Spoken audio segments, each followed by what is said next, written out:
Fancy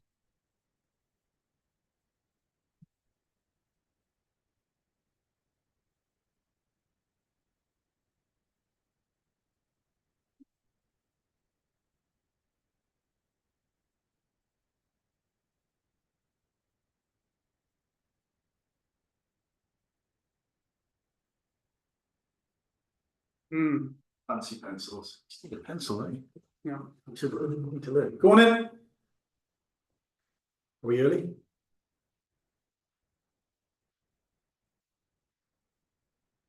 Hello, everybody. Happy New Year. Welcome to today's event, which is the reflections on the English Devolution White Paper, which, if we can remember, came out on the 16th of December of 2024.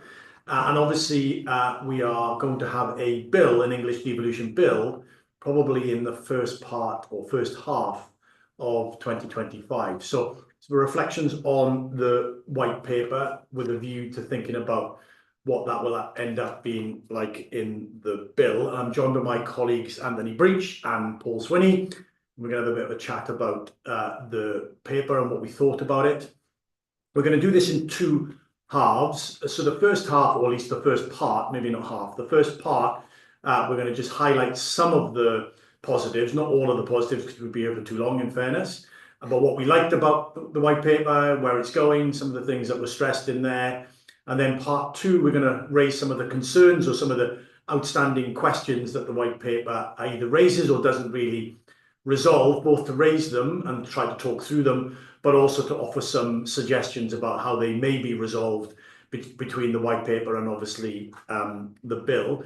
As always, I'll keep an eye on questions and comments. So use the Q&A function at the bottom of the screen. Stick your questions and or your comments, queries in, and I'll feed them into the conversation as we go along. So without further ado, Paul, start us off. So as I said, we have a white paper. That's a good thing, right? I mean, that's an obvious good thing. But nevertheless, there's certainly aspects of it that we thought were really good. Just start to outline some of those. Maybe start, I suppose, with the overall framing of the white paper itself and the degree to which it connects to the growth agenda. Yeah. So speed of production. We said this about the industrial strategy. I think the speed of the production itself, before we get into the content, is a good thing. We were frustrated, I think, at how long it took to produce the level of white paper, for example, under the previous government. So we should note that, turn this around very quickly, with the hope then that we'll have some delivery after it. It's something very much to be welcomed. I think the mood music around this as well is very positive too, particularly if you read the forewords in the document. I think some of the things that the ministers were saying were quite a way forward, in our view, from what a Labour minister would have said before 2010. And so very, very bullish about how important devolution is, and very much building on, I think, the last 15 years of progress that we've seen. It's great that this government wants to carry that on rather than go in a different direction. So that is fantastic too. And then I think the overall idea that the reason for principal idea, I think the other reasons why I put this forward for the benefits of devolution too, but the overall idea that it is growth.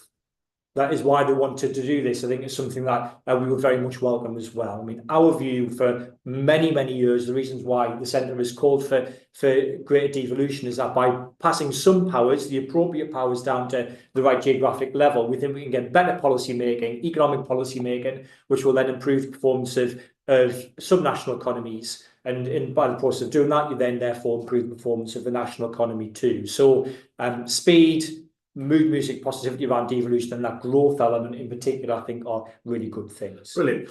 And so one of the other positives, lots of talk about local government reform, which we'll come on to, but also a very clear steer that whilst there were variations, mayors were still the preferred institution, and that ultimately the government is keen for all places to get to that mayoral position. Just say a little bit about that. Yeah, sure thing. So I think you can see in the paper that they're very clear that the government wants to see both deeper devolution, but also wider devolution as well.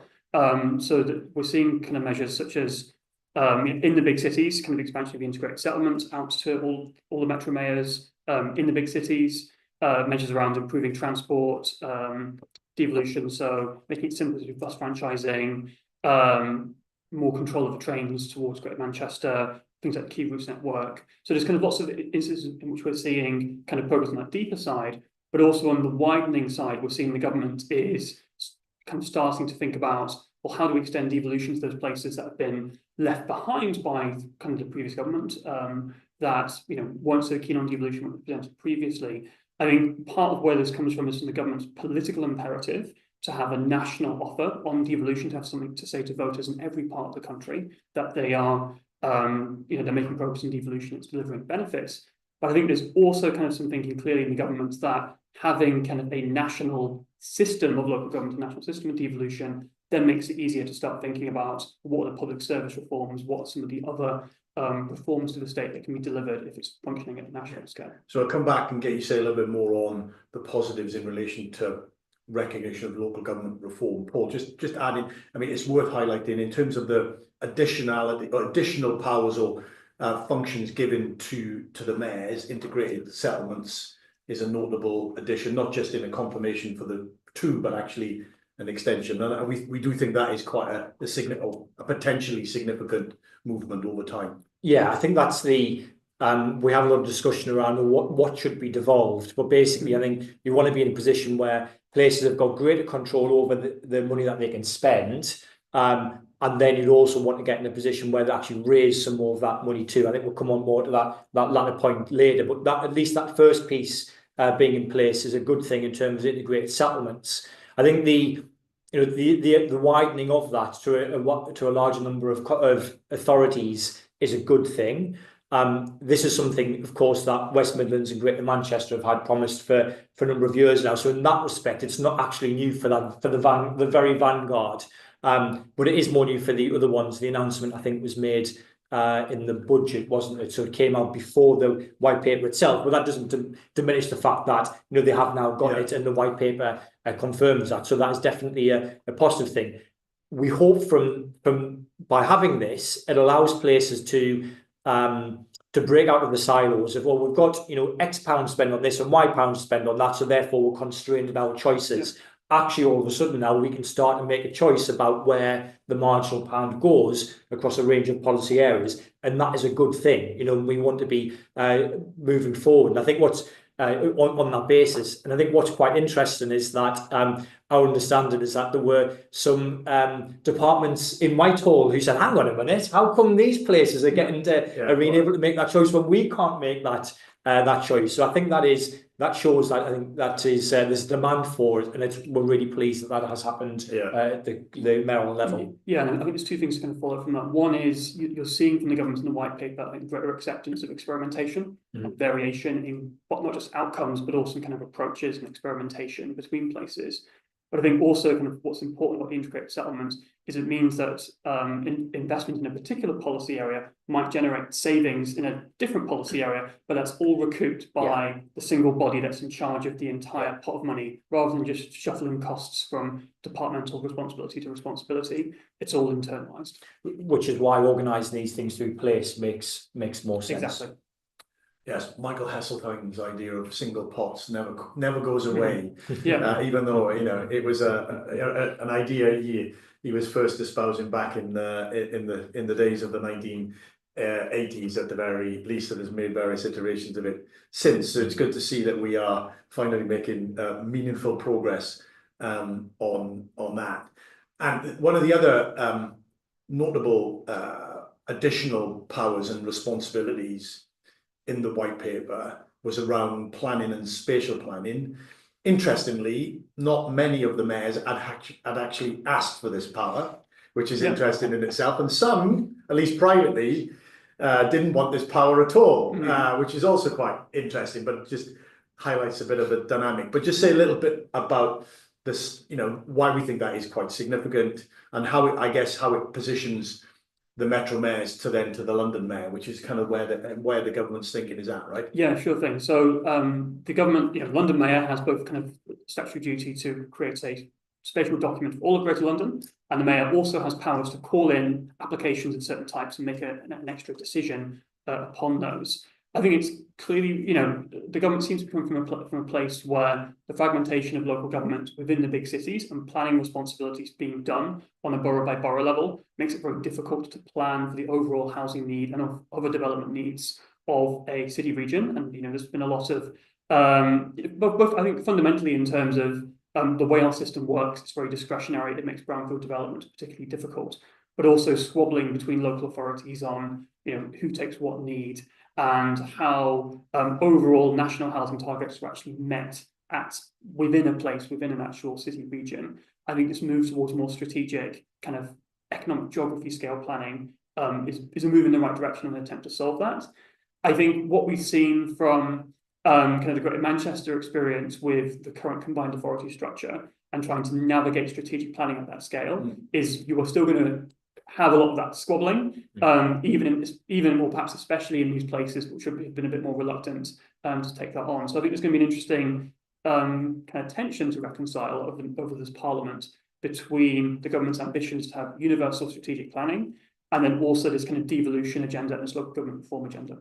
And there's some recognition in the white paper of the challenges around that, because this is quite a boring and technical point, but it's actually really important for how we can then start to use these powers, is that there's a change in how decision making comes about in mayoralties, in that there are some areas where currently local authority leaders have a veto, and they've then changed that to majority voting. So actually there isn't sort of the pull the plug and everything and everything falls apart, which is what happened with spatial planning in Greater Manchester when Stockport decided to pull out. Having said that, we still haven't got to recognise the problem, but the solution so far isn't to take combined authority structures to what they look like in Greater London, and that there still is a big political challenge or a political argument that the mayor has to win, in the way that the mayor of London doesn't have to win that argument the same way. Why that's important is because, yes, the mayor now might have that power, but the politics of the situation mean that the reality is they can't actually use it. Whereas in the Greater London Authority, that's not the case because of the different structure of the mayoralty. So there is this element still, a positive of a change, but actually probably not enough then to make that spatial planning tool be a useful tool that the mayors can use. Yeah. Final point, I think also from an outcomes perspective, I think there's now increasingly a recognition that the London plan in its current form is a problem for development and supply within London, right? Quite. It is we're aspiring to a model that is increasingly creaking out the sea. Exactly. So I think this, again, one of the other tensions is going to be how do you avoid this becoming sort of like a super local plan and have them remain as kind of strategic and spatial documents. We'll finish on local government reform, bring you in. I mean, one other point I think which is interesting. We'll see how far it goes because the language is less clear, but it's given the mayors more involvement, at least, if not outright control, on employment support, and essentially where the welfare system hits the labour market and the degree to which they can be more involved in actually orchestrating and organising employment support. So it's actually targeting the individuals that need the support, but also then is working with the different agencies to try and deal with some of the duplication, fragmentation, repetition, etc., etc. We'll see how that plays out, because DWP are notoriously difficult in terms of devolution matters. We know that historically, but nevertheless, getting into that kind of space, I know most, if not all, of the mayors were very keen to get some more responsibility in that. So I think that's a good thing. So let's finish part one and on positives by just saying a little bit about local government reform, because then that essentially will tee up part two, where we're going to introduce some of our concerns in the white paper and what we might do about it. But nevertheless, local government reform was, in many respects, a dominant part, a very significant part of the white paper. Yeah, absolutely. So the government's announced that they are looking to reorganise local governments to effectively abolish shire districts and move towards from two-tier local governments to unitary local governments in the shires. We think this is a really positive step. One problem with our system of local government as it currently is just this enormous amount of fragmentation, of variation between places. Makes it very difficult to consistently devolve responsibilities to local government, and also for local government to actually manage local economies and to provide services in a consistent manner between places. a huge part of the problem up until now has been this kind of lingering remnant of shire districts that has kind of slowly dwindled throughout the decades and kind of continue to be a problem, particularly for matters like planning and for housing delivery. But I think the fact that the government has taken this step so early in the government and is willing to spend quite a significant degree of political capital on this, I think it's a really positive step and sets up the field of play for some really important reforms across the public sector and also the economic strategy. And it shows that I think the government recognises that the current system doesn't work, and it's very pro-devolution. It wants to pass more powers down, but the current system isn't set up in a way to support the passing down of those powers. And so no doubt there'll be a huge bun fight or an ever larger bun fight about what those geographies look like. But the principle that the government is recognising, that there's something there that needs to be addressed, I think is a really positive thing. And before we get into discussions around different geographies, in which there is a lot of debate on, which recognising that they are trying to do something about that is a really good thing. Yeah, in a sense, in days of past, we'd have been this conversation wouldn't have been available because the government would have just closed it down. Whereas the positive aspect is that we are in this conversation. There is a recognition that local government reform needs to happen. And interestingly, not just from government, right? Different bits of the local authority family also recognise that reform is needed, some more reluctantly than others. But nevertheless, there is a kind of wider spread recognition that actually reform is required, which I think is good. That makes it an easier policy space in which to have the discussions and actually come to some meaningful solutions. So I think that's a good thing. So let's, as it were, there are other things we could say. So we can't cover everything. We haven't covered some of the constitutional and the accountability stuff. We could have talked about that in terms of positives, etc. But let's just turn to a little bit of part two. Some of the things that we were concerned about, or at least weren't in the paper in the way that we would ideally want them, and what we might do about it. We'll spend quite a bit of time, in a sense, I think, talking about the two-tier question, because in a sense there's been a lot of press about the abolition of the two-tier system, but actually we're going to reinvent a two-tier system, and that may not be appropriate. We'll come to that in a second. I suppose the one sort of power bit or function bit that is noticeably absent in any form in the white paper is on fiscal. And we know, again, that many of the mayors, if not all of the mayors, requested fairly limited fiscal capabilities around things like tourist taxes, etc., and they were flatly turned down.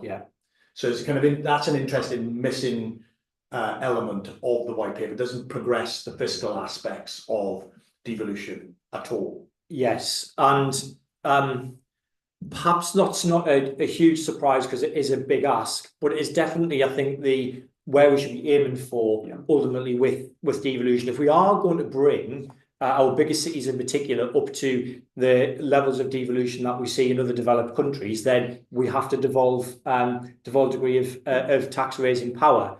Why is that important? Well, it changed incentives about, well, hang on, if I get to keep some of this growth now, maybe I'll start to make slightly different decisions about how I might choose to invest my money rather than someone else capturing all that benefit. And I think it's that incentive point that is so important. I mean, there's a broader point as well that, based on the work that Anta's done, which is around local government finance, that actually this is going to become more and more important in terms of creating a devolved system, because the current local government finance system does not work. We've got proposals around how fiscal devolution actually allows us to deal with the challenges that we face around that. But I think it's quite important that it hasn't come about this time round, but we always need to see that is ultimately the goal that we're trying to get to. And I think it's important that we continue to push the government on that, as well as probably they'll recognise more and more that they can't solve local government finance without a degree of fiscal devolution. And for interest, yesterday we heard that Edinburgh is about to introduce a tourist tax at 5%.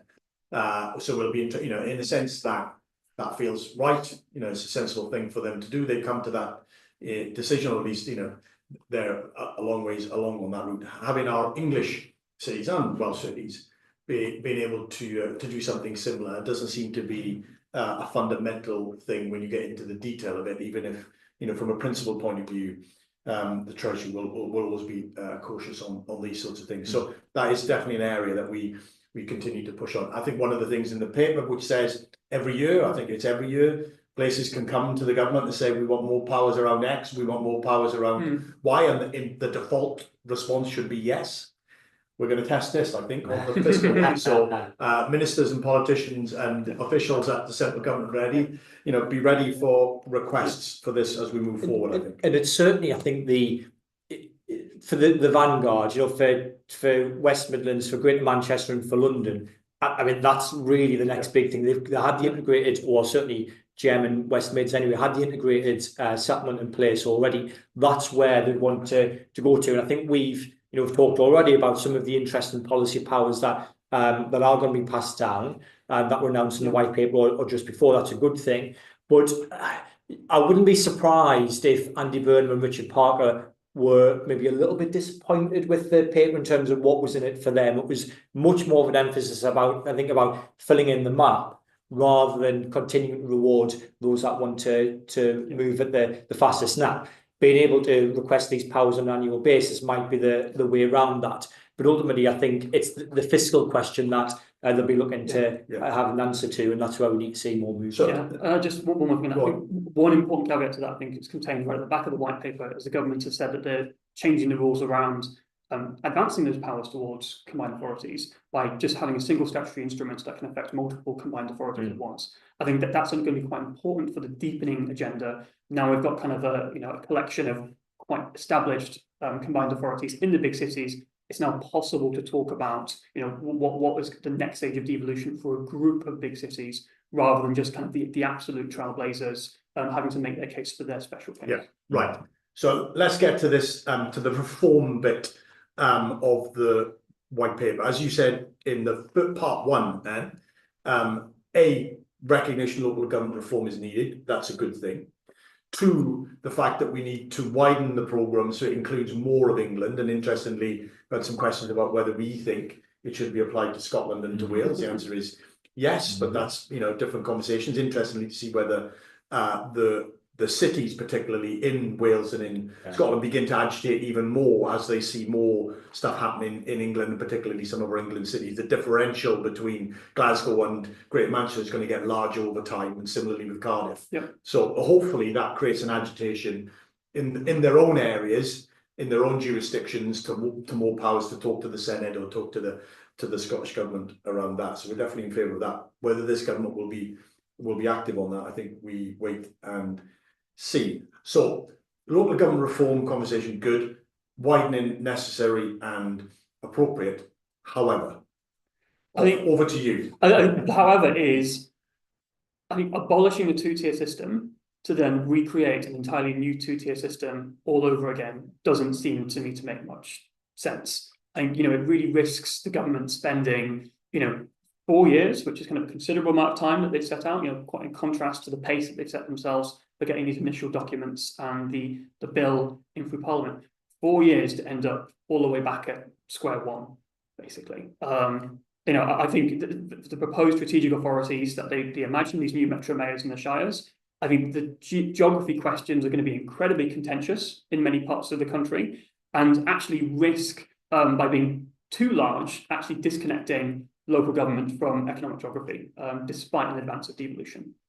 Because it's probably worth us just saying a little bit about actually what is proposed, because the government says it wants unitarisation of these districts. That's a good thing. Then it wants to put strategic authorities above that, which is where the two-tier stuff comes back in again. Whereas our argument should be that you should just unitarise the majority of the counties and just have that one tier where the county unity authority keeps all that has all the power. Exactly, there should be a recognition that big cities and the shires are different. They need slightly different governance structures to run their different economies. Those unitary counties should have the powers of the combined authorities, so it should be kind of an integrated approach. That would allow the government to get a much stronger alignment between local government and economic geography in the shires, and also be much easier, as many county councils already match local economic geography, or there's only quite small changes that will be needed. So just to give an example, Gloucestershire earlier this week, County Council announced that they want to unitarise their entire county, so merge their districts up into the County Council. Gloucestershire happens to already align with the high school travel to work area in that part of the country. So it's pretty much a perfect match between where graduates live and work and the existing boundaries of the combined of the county of Gloucestershire. So I think from our perspective, we would say that if you unitarised Gloucestershire, that's it. That's a geography question done in that part of the world. You're done and dusted, right? And then Gloucestershire should get the powers and and the benefits of devolution. And then the civil service bandwidth should be focused on those more contentious parts of the country where the arguments could be more difficult, the geography is more fraught, and where attention should be concentrated. If we instead spend our time trying to force Gloucestershire into a new kind of two-tier system, mega combined authority, mega authority, whatever that would look like. Yeah, mega strategic. Not only is it trying to force the county council to do something it doesn't want to do, so you're picking a fight for no reason, but you're actually further disconnecting local economic governance in that part of the world from the local economy in that part of the world. So it's the kind of pain to gain ratio that the government would be spending in implementing this idea. I think it risks being, creating a real quagmire for very, very little benefit. Yeah.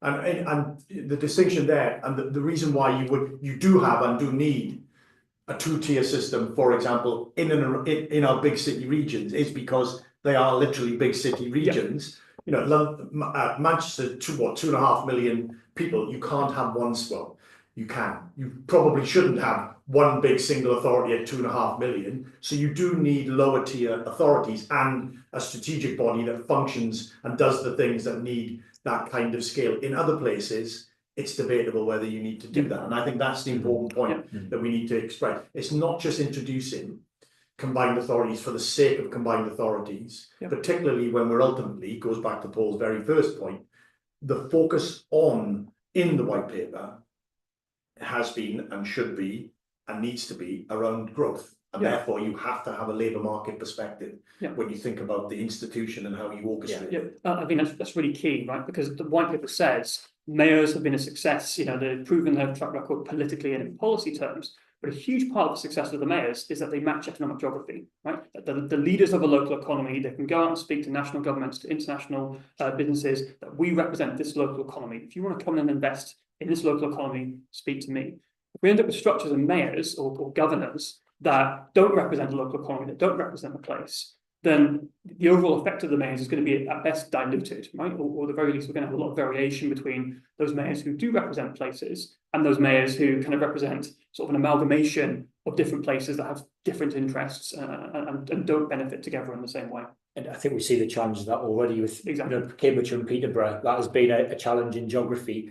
East Midlands definitely throws up challenges as well. And I don't think we want to be in a position where we're basically creating, a mayoral position in the future where that mayor then has a really difficult job because they're trying to talk to a number of different fragmented economies rather than being able to talk about that one economy. And it seems to be the government's logic, and it seems to be that I think it's still the first priority.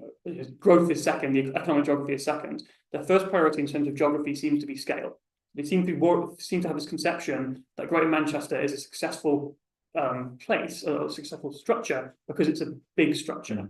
I think that's really kind of quite a misreading of the situation, especially in light of what the government is doing in terms of unitarisation of counties. They've said they want to commit towards 500,000 people as their minimum population threshold for these new unitaries to be created. That is a strategic authority. That gives you scale to manage a local economy of 500,000 people plus, right? You don't need an extra thing on top of that, especially if it's just 2 or 3 500,000 people authorities kind of squabbling with each other about, where an investment should go or where a kind of particular tram project or similar should go. So there's partly the process point about how difficult it will be to get there, but also the outcomes risk, being, not great either. And you can see from some of the geographies that have been brought forward, that scale point seems to be the driver of why those geographies have been selected. If we're just bigger, then we'll get more money. It's like, but you've got more people there to represent. The intellectual underpinnings of it should be about, you say, the graduate travel to work area is that area that people live and work their lives over, and then matching policy to the area the economy operates over, rather than basically taking a policy from Whitehall, which is ill-fitting, and applying it to another ill-fitting geography. You don't actually get the benefits of that devolution should be bringing from an economy perspective by doing that. And yeah, it's interesting. We've got a couple of questions on this. You know, the question about whilst devolution is great, etc., is it too reliant on the political individual? You know, the individual leader of a place to make it successful. This person, anonymous, so I don't know your name, is basically saying, look, Andy Burnham's been really successful. Dan Norris has been less successful. In part, that's to do with the individual capability. That is undoubtedly true. You can't get away from that. But also, there is a degree to which the institutional arrangements that Mayor Burnham sits on and the institutions are doing things makes his job somewhat easier, right? I mean, you can't. That is also what you can't get away from, in the sense that if he had a very disjointed or disorganized institution and/or geography, his ability to actually do meaningful things like the B network would be very, very difficult. You know, think about now a B network equivalent in the East Midlands. That is going to be very, very hard for Mayor Ward to do. Not because Mayor Ward is not capable and brilliant. She may well be. We wait to see. I hope she is. But the institutional arrangements and the geography of East Midlands will make creating an integrated franchise bus system, transport system, very, very complicated and very difficult. And we have to think about those things because it ultimately affects outcomes, which is what we really care about, right? And it seems technical, but actually those types of therefore the geography that you choose then becomes really, really important, because if you don't get that bit right now, or you base it judged on scale being really important, or we're political friends with this authority but not that authority, it then really has the potential to undermine any policy choices you make in the future if you don't have policies devolved to a right fitting area in terms of those policies then matching the geography. Again, it's not just local outcomes, right? It's national outcomes, right? The government wants devolution and house building to be part of a national economic strategy. If you end up with a local government structure that really struggles to manage growth at the local level, it's not going to deliver it at the national level either. Yeah, I definitely agree with that. I'm just looking through some of the questions. So, interestingly, picking up on what you said, Mark Moran put a question in about views on the scale. So there has been the sort of 500,000 plus or 500,000 sort of floor on that, and no one's entirely clear where that 500,000 number comes from. However, what thoughts on that? Yeah, I think 500,000 as a floor is pretty sensible. I mean, when we've done our map, which you can see in a devolution solution and economy first briefings we published earlier this year, I think all but 4 of our authorities we proposed met that 500k threshold. I think the exceptions were the Isles of Scilly, the Isle of Wight, Plymouth and Hastings, right? And you could have slightly different arrangements for those if you wanted. So I think 500k does get you into the space of, you're dealing with, authorities that are strategic, that have scale, and that can really manage their local economies. That can go hand in hand, the white paper says, with kind of more devolution to parish councils, certainly on community and amenity stuff. I don't think it's a contradiction there. I think kind of the challenge for the government is that 500k unitaries then interacts really quite strangely with this kind of new second tier mayoral structure in different places. So for example, Cumbria is 500 people in total. There's currently 2 authorities there. So they've even got this tension between either they put a kind of mayoral strategic thing in place in Cumbria with unitaries that are too small, or they merge into a Cumbria unitary and they have to put Cumbria somewhere else. And they have to go and find other places to play within a super combined authority. Yeah, right. And the government, the white paper says, oh, there's going to be exceptions, and that's appropriate, but it's really difficult to kind of have a framework that can manage those sorts of exceptions if the underlying proposal doesn't really make sense from an economic geography point of view. So holding the sort of what we just said about what we think should happen, let's hold that sort of concept for a second. So there's several questions about our thoughts on the speed of this. So government has said we're still in a local authority-led world. Government has said we want to see proposals coming forward. As reporting today suggests that 10 counties may ask for their elections in May to be postponed for 12 months, with the idea or suggestion therefore they will go through some kind of reform process, so elections would be pointless. But we're still in a sort of local authority-led world, so it's a deal world still, you know, to use that terminology. And the government is saying we're not so worried about in-betweens, but we want all of this done by the end of the Parliament, which in theory at least, if you take it to the full end, could be 4.5 years' time. Our thoughts on that? I think it's interesting that, you know, we've had, as Paul said, a very rapid progress in getting the white paper out. The government seems to want to then get the legislation passed very quickly, certainly kind of first half of this year or this year, certainly. And then it seems that once it then hits local government, everything's going to slow down a lot as we wait for kind of to try and get local buy-in and local consent on structures that are often going to be contentious in places. I think if the government is serious about wanting devolution to be part of their economic strategy, so translating into improved outcomes on the ground that people experience, for it to become part of their public service reform agenda with, you know, different responsibilities aligned with the new structure that's emerging, they're going to have to move more quickly than 4 years. I don't think there's any serious debate about that.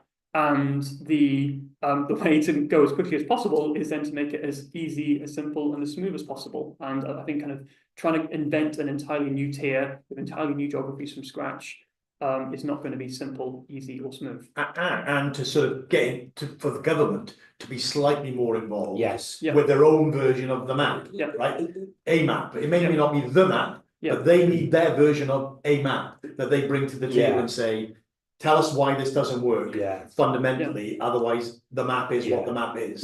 Rather than go, there is no map. You come and fill in the map, and it's our clarity on that too. So I think that's how you do things at pace. Is that you would have central government, which is the only institution that can understand the whole system and therefore can understand how all the different parts should fit together. You know, making those decisions. I think there are a couple of risks around this. I think first off, it is the government being a little bit hands off on that front and not being as directive as what it could be. So then places come forward and they come forward with their sort of, you know, necessarily more partial view of the world, because they're not viewing the whole system, they're just viewing about what they think would work in their area. But it's not just what works in the area that's important, it's about how it has implications for areas around it. You know, they come forward and they say, right, we want to do this.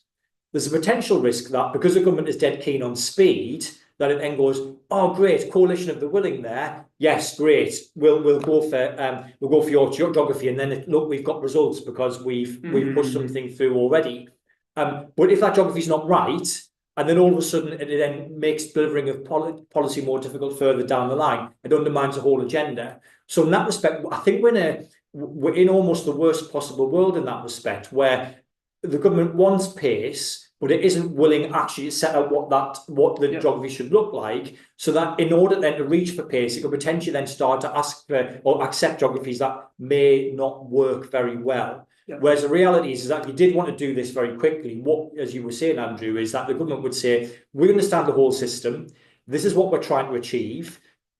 Either then this is the things that geographies have to adhere to them be passed, or the more extreme, which is what we've suggested in the past, is central government just say, here's the map.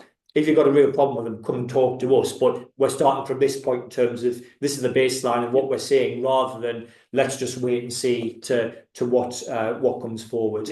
Which is how we did the 1972 reorganisation, for example. And kind of interestingly, you know, in the box in the white paper, looking at their commitment to kind of reconcile strategic planning rollout with devolution, which is a whole different topic, the government do seem to imply they have at least some kind of map in mind for what local government should look like under their reform system. So, you know, it'd be great if they published it and, you know, use that to kind of guide, you know, what they had in mind for reform in this area, rather than just sort of leaving, you know, places in the debate fumbling around in the dark. Yeah, and as always, our audience are a learned lot.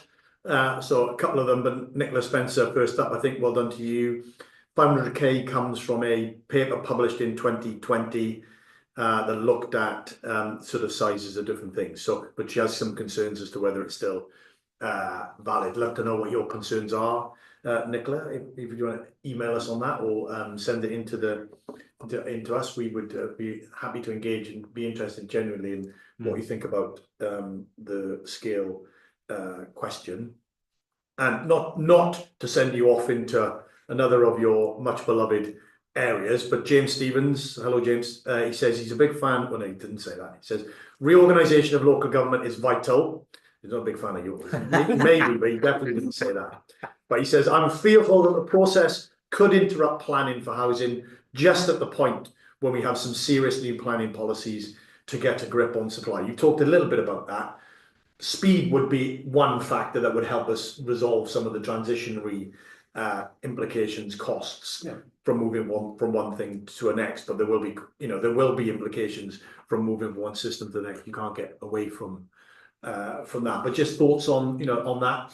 Yeah, I mean, I think it's unfortunate as well that there are always going to be those transitionary costs, but it's also coincides with a pretty negative phase in the cycle for the development cycle. So I think there is a risk that if this translates into lots of uncertainty about the local plan process and about getting local plans agreed, about allocating land within places for development, then I think there is possibly a risk that we don't get the government's planning reform agenda biting as hard as it can. Nevertheless, I think if the government is serious about planning reform being a tool for increasing house building and development and therefore growth, I don't think you can get around the fact that the current system of local government, with many urban authorities that are far too underbounded and are having to take on housing targets that they can't meet, you need to reform local government in some form if you want to address that need. I mean, kind of our research shows that our planning system is particularly restrictive in urban areas because of its discretionary nature. If the government was moving towards a more kind of zonal-based system, maybe it could, have a sort of more fragmented system of local government and absorb some of those costs. But certainly in the medium term, I think the government is right to pursue local government reform in tandem alongside planning reform, even if there's kind of sort of how they actually reconcile that in practice is going to be a bit tricky. Yeah, and it shouldn't be used as an excuse not to do these types of things, because ultimately the goal is trying to get systems in place that allow you to deliver for 20, 30, 40, 50 years. And if that meant that in the short term there was some disruption, and then you didn't hit the immediate target, but allowed you actually to deliver those houses in the longer term, then clearly that's a good thing from a policy perspective. So the political debate that happens in newspapers might then boil things down, but hopefully as a learned group, we shouldn't lose sight of that even if there was that short-term cost, if we could show that it was for the longer-term benefit, that ultimately would be a good thing. Yeah. So we've got 5 minutes left. A couple of questions that come in. I want us just to touch on. So we've got a couple of questions in this vein. One is, to what extent do we think this is an all-of-government agenda? It's a white paper. It's sponsored, as it were, by CLG or NHCLG. It has a forward that has the Chancellor's name attached to it, as well as the Deputy Prime Minister / Secretary of State for CLG. We've also touched on the fact that some departments are more reluctant in general around devolution, or have been at least historically. And then there's questions about fiscal, which are off the table for the moment. So all of government perspective. Paul, you get yourself and come in, and I'll take one more question. So I guess for this you have to read between the lines in terms of which powers have been passed down from which departments, and then which powers haven't been passed down from which departments, maybe to understand where which personalities and departments are in favour and which ones aren't.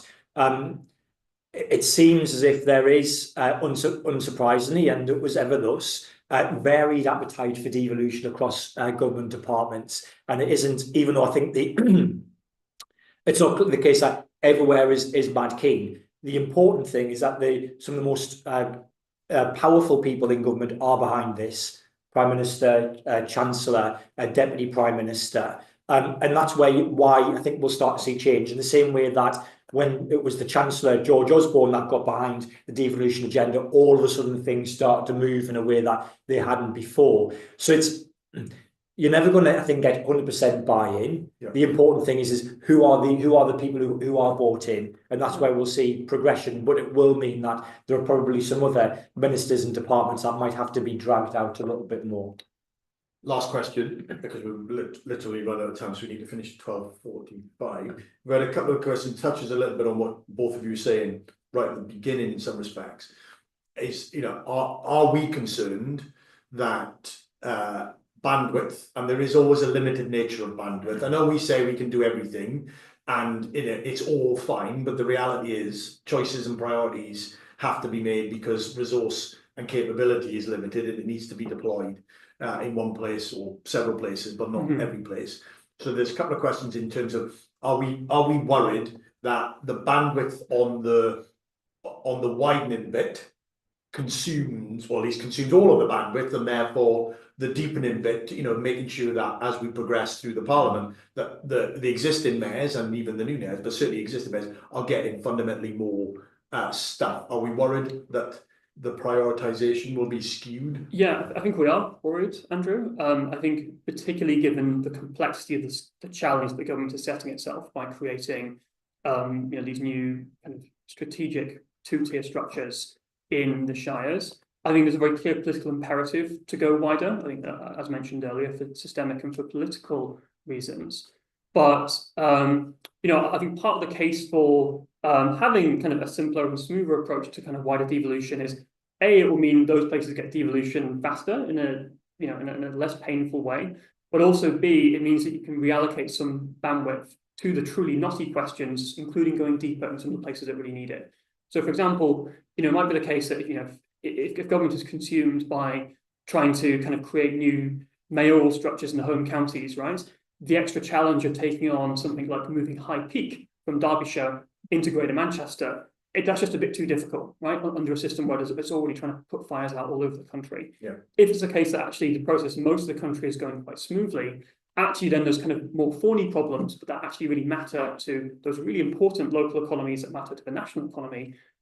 Actually then that extra political capital can be spent on getting those sort of challenges over the line. So I think there's kind of a case for the big cities, even though this doesn't directly affect them, to care about having a simpler process for wider devolution too. And if growth is your main focus, that High Peak question becomes much more important than the Surrey question, for example. And that's where I think there's the concern that if the government was to use the bandwidth on one and not the other, it would affect its agenda. Brilliant, great. 12:45. We need to finish. Thank you all for being. I hope that was useful. Obviously, we'll have tons more reflections and commentary and analysis as we head into 2025 in front of the bill. And just last thing for me, shameless plug for Cities Outlook, our annual health check of the economic performance of our cities and large towns across the UK. That will be published on the 20th. There will be an online event to publish that. You'll see me and Paul talking through some of the findings and all the rest of some of what we've discussed today will be discussed on that day. And if you're in London on the 22nd in the afternoon / early evening, we're going to have an in-person reception with mayors and government ministers to discuss these issues again in more detail. So if you fancy coming to that, let us know. All the details are on our website. Until the next time, take care and stay safe. Bye for now.